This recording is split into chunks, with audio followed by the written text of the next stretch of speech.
Mercredi 12 juillet 2017, mesdames et messieurs, bonsoir. C'est un plaisir pour moi de vous retrouver ce soir pour vous conduire tout au long de ce rendez-vous informatif. Tout de suite, les principaux titres des informations à développer. La présidente suisse Doris Leuthard, à la tête d'une importante délégation, effectue une visite d'État au Bénin à compter de ce jour mercredi 12 juillet au vendredi 14 juillet 2017 à Cotonou pour le renforcement de la coopération bilatérale. Des précisions sur l'agenda de son séjour dans cette édition. Les résultats des investigations des professionnels des médias sur le programme des logements sociaux au Bénin a été rendu public ce jour. Nous y reviendrons dans un instant. La situation économique actuelle du Bénin se relate à travers une morosité qui est caractérisée par une baisse drastique des chiffres d'affaires à divers niveaux. Qu'en pensent les commerçants des marchés? Élément de réponse dans cette édition. À nouveau, bonsoir. La présidente suisse Doris Leuthard, à la tête d'une importante délégation, effectue une visite d'État au Bénin du mercredi 12 juillet au vendredi 14 juillet à Cotonou pour le renforcement de la coopération bilatérale. Au cours de cette visite, la présidente suisse et son homologue béninois Patrice Talon assisteront à la signature d'un accord de coopération relatif au programme d'appui à la gouvernance locale et décentralisée phase 3 d'un montant de 6,6 millions de francs suisses, soit environ 4,454 milliards de francs CFA. Une enveloppe financière de 78 millions de francs suisses, soit environ 46,8 milliards de francs CFA, viennent d'être mis à la disposition du Bénin par la Suisse pour la mise en œuvre des projets et programmes retenus dans le secteur traditionnel de concentration des interventions de la Suisse au Bénin pour la période de 2017 à 2020. De plus, lors de son séjour au Bénin, la présidente suisse se rendra au port autonome de Cotonou pour une visite des installations portuaires et échangera également à cette occasion avec les responsables portuaires. C'était une brève pour ouvrir cette édition. Programme de logements sociaux au Bénin, un véritable serpent de mer. C'est l'un des thèmes d'investigation menés au nord du Bénin par des professionnels des médias béninois. Des investigations dont les résultats ont été présentés ce mercredi à la Maison des médias Thomas Meillansan de Cotonou. Cette initiative qui s'inscrit dans le cadre du projet pour des médias plus professionnels est réalisée par la Maison des médias en partenariat avec l'OSIWA. Suivons ensemble les journalistes Aziz Badarou et Afissou Anorin qui nous livrent les résultats de leurs investigations. Le CST de la mairie de Pera qui nous dit, on dit aux élus que là où vous pouvez faire de l'influence, c'est au niveau des documents de planification. Au moment où on est en train de planifier les infrastructures à réaliser dans la commune, si vous ne mettez pas de tout votre poids pour avoir des infrastructures dans vos localités respectives, n'attendez pas la mise en place, la mise en œuvre pour venir influencer quoi que ce soit. Alors, dans ce cas précis, on s'est posé un tas de questions. Quel sort est donc réservé aux localités qui n'auraient pas d'élus locaux au sein du conseil municipal? Quel sort donc pour les localités dont les élus locaux n'auraient pas de poids pour influencer les décisions? Du coup, les localités non représentées au sein du conseil ou son bureau se retrouvent fatalement oubliées. L'autre constat qui nous a également frappé est que les réalités du contenu dans le PDC peuvent être réalisées par n'importe quel individu sur fonds propres. Ainsi, les hommes politiques en profitent pour réaliser des infrastructures dans des localités qui leur garantissent plus de suffrages, peu importe si ces localités en sont tellement dans le besoin. Alors, quand on a échangé un peu avec le CST de la mairie de Parakou, il a semblé se réjouir en disant l'honorable Badamassi a construit un centre de développement communautaire à la gare. Le quartier en a besoin et là où il a réalisé sur une place publique. Alors, nous sommes allés sur le terrain pour pouvoir vérifier réellement pouvoir constater réellement ce joyau construit par le député. Le constat fait sur le terrain montre que 6,8% des populations de ce quartier ont un niveau acceptable d'accès aux services sociaux de base. Pendant que dans le village de Sawararou, qui est du même arrondissement, à peine 0,1% des populations ont accès aux 10 services. Pire, c'est qu'une dizaine de quartiers du premier arrondissement et du deuxième arrondissement ont un niveau d'accès inférieur à 2%. Et plus de 30 quartiers sont en dessous de 6%. Le projet, au départ, c'était un projet de 10 000 logements. Et sur les 10 000 logements, je vous avoue que c'est à peine 893 villas qui sont sorties de terre après plusieurs années. Et le constat, que ce soit à Parakou, à Lokossa et à Vrancou, à Méridionou, est qu'il y a beaucoup de logements qui sont aujourd'hui inachevés. Il y a beaucoup de logements qui sont dans un état vraiment désastreux et tout ça là repousse bien entendu les acquéreurs. Pourquoi les acquéreurs sont réticents? Voilà un peu les raisons. Et ensuite, les autres raisons, c'est que c'est des logements qui ne sont pas accessibles au commun des Béninois que nous sommes. Parce que c'était des choses qui étaient destinées aux fonctionnaires du secteur privé ou du secteur public.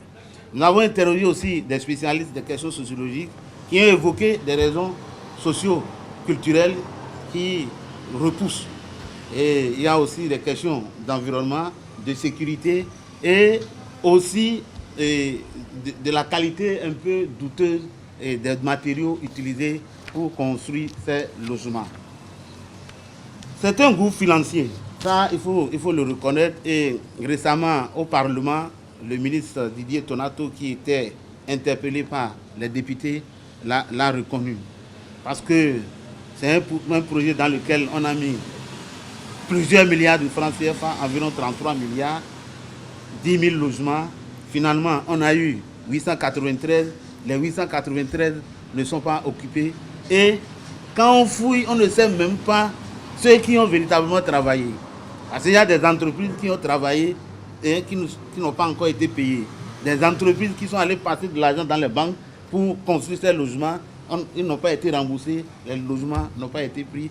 Bientôt un nouveau recensement au Bénin. En effet, le 15 août prochain, démarre sur toute l'étendue du territoire national la mise en application de la loi numéro 2017-8 du 19 juin 2017 qui se matérialise pour un nouveau recensement de la population. Lequel recensement aura pour objectif d'une part de se doter d'un fichier de personnes physiques autochtones et étrangers résidant au Bénin et d'autre part doter chaque résident de documents administratifs pouvant déboucher sur une carte biométrique. Le comité technique de pilotage est actuellement à pied d'œuvre et les bases légales de l'opération viennent d'être communiquées à toutes les communes du Bénin. Le ton est à la colère dans le rang des policiers béninois. Dans un communiqué de presse rendu public hier, le syndicat national de la police du Bénin s'insurge contre les agissements de la hiérarchie policière et du gouvernement du président Patrice Athanase Guillaume Talon. Selon le dit communiqué signé du secrétaire général Séverin Clément Akien, le Sinapolis Bénin s'insurge contre le décret 2016-137 du 17 mars 2016 portant statut particulier des corps des personnels de la police nationale qui subissent actuellement des tripatouillages au mépris des règles de droit administratif dans le seul et unique but de créer de l'injustice au sein de la corporation. Outre cela, les policiers réunis au sein de ce syndicat disent être victimes d'actes susceptibles d'affecter le moral de la troupe et de créer de graves préjudices à l'institution. À cela, ils sont remontés contre des affectations fantaisistes et récurrentes, des sanctions arbitraires, abusives et illégales, des promesses hautement médiatisées mais non tenues et la non-consultation du syndicat dans les diverses décisions prises par la haute hiérarchie. Faire du Bénin une économie plus compétitive est le but visé par l'Organisation mondiale de la propriété intellectuelle OMPI. Reçu en audience ce mardi 11 juillet 2017 par le ministre de l'Industrie et du Commerce Lazare Sereto, le directeur général de l'OMPI à la tête d'une délégation a déclaré à l'issue des échanges qu'il apporte son soutien au programme d'action du gouvernement du président Patrice Talon pour le quinquennat 2016-2021. Francis Guiri, directeur général de l'OMPI, nous donne plus d'explications. On a une très bonne coopération avec le Bénin et puis ça s'est concrétisé avec une stratégie nationale pour la propriété intellectuelle que le ministre vient de montrer et dont l'objet est de soutenir le plan national de développement pour cette période de 2016 jusqu'à 2021 et voir dans quelle mesure la propriété intellectuelle peut soutenir tous les efforts du gouvernement et du secteur privé à faire du Bénin une économie plus compétitive et plus innovante. Donc on se réjouit de la très bonne coopération que nous avons avec le Bénin, tout le soutien que le Bénin nous donne en tant qu'organisation multilatérale. Et je suis très content d'avoir eu la possibilité de rencontrer le ministre. Éducation nationale à présent, la période d'attente des résultats du baccalauréat premier diplôme universitaire constitue un temps périlleux, chargé de stupeur, non seulement pour les différents candidats, mais aussi pour les parents d'élèves. Comment gérer au mieux ce moment où les nerfs sont à fleur de peau? Des enseignants donnent, à travers cet élément que je vous invite d'ailleurs à suivre, des conseils utiles aux candidats et aux parents. On les écoute au micro de nos reporters. Je demanderai simplement aux candidats d'être patient, de ne pas trop se stresser, parce que le stress peut leur conduire peut-être à tomber même malade avant l'arrivée de ces résultats. Et je demanderai aussi aux parents d'être à côté de ces apprenants et de les encourager, de les fortifier. Et ce qui est sûr, c'est que ceux qui ont travaillé doivent être sereins et accueillir ces résultats-là avec joie. Et c'est un moment d'angoisse. Ce serait bien que les parents puissent rester à côté de leurs enfants pour pouvoir les réconforter. Ils ont déjà rédigé, donc tout ce qui reste, c'est la correction et le résultat à la fin. Donc essayer de les motiver, de leur garder le moral au beau fixe. Parce que si au niveau des parents, le moral n'est pas au beau fixe, ça ne peut pas suivre également au niveau des enfants. Au niveau des enfants également, éviter d'être beaucoup trop focalisé sur le résultat qui va sortir. Parce que ce qui est rédigé est déjà rédigé. Ils doivent déjà se concentrer sur l'après-résultat, puisque juste après, ce seraient les oraux et l'éducation physique. Donc reprendre déjà les manuels à reprendre pour ceux qui sont en série littéraire. Pour les autres, reprendre déjà les cahiers pour se remettre dans le bain, pour qu'ils ne soient pas surpris, puisque le délai après les résultats est beaucoup plus court. Je sais que la période est un peu difficile pour nos enfants, parce qu'ils sont à l'attente, bien sûr, des examens dont les résultats vont être donnés bientôt. Et ils sont aussi sur le stress, ils attendent impatiemment. Ce que je tiens surtout à dire aux élèves, c'est de prendre en réalité leur courage à deux mains. Ce qui est fait est déjà fait.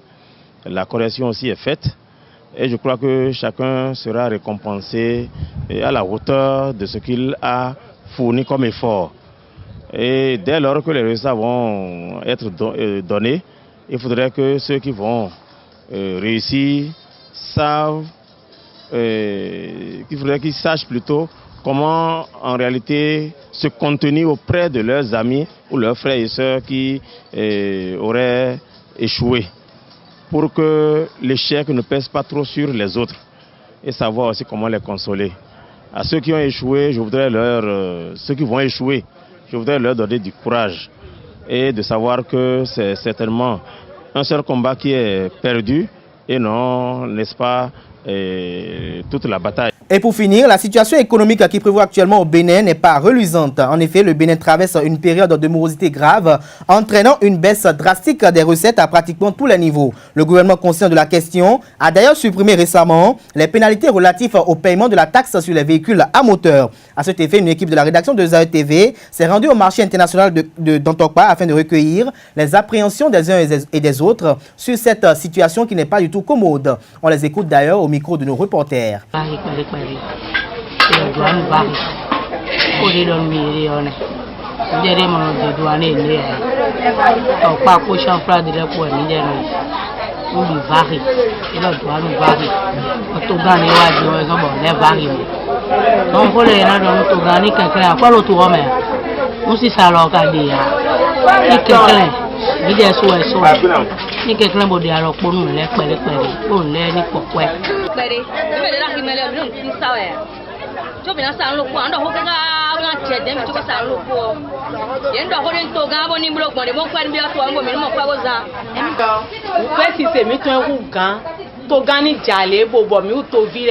Òfin mi tó ẹ̀tọ́ àfífì yẹ kún àsán kára gbogbo súté ní gbogbo báyìí ní èrùn báyìí lẹ̀ pó mi jìyàn kọ́ bó sú àsán mẹ́kọ́ yẹ máa mọ àsán ètò pé gbé ètò funfun pé yẹ náà mọ àsán kan lọ́mọ ìdíwá múra yín ètò ẹ̀yìn lẹ̀ pó pápátá tó tó. Les prix sont chers, on paye ça cher, on le vend plus.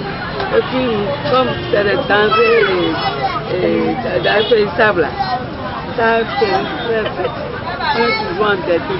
Mesdames et messieurs, c'est la fin de cette édition sur ESAE TV. Merci de nous avoir suivis. Passez une agréable soirée en compagnie de programme sur www.esaetv.com. Bonsoir à vous.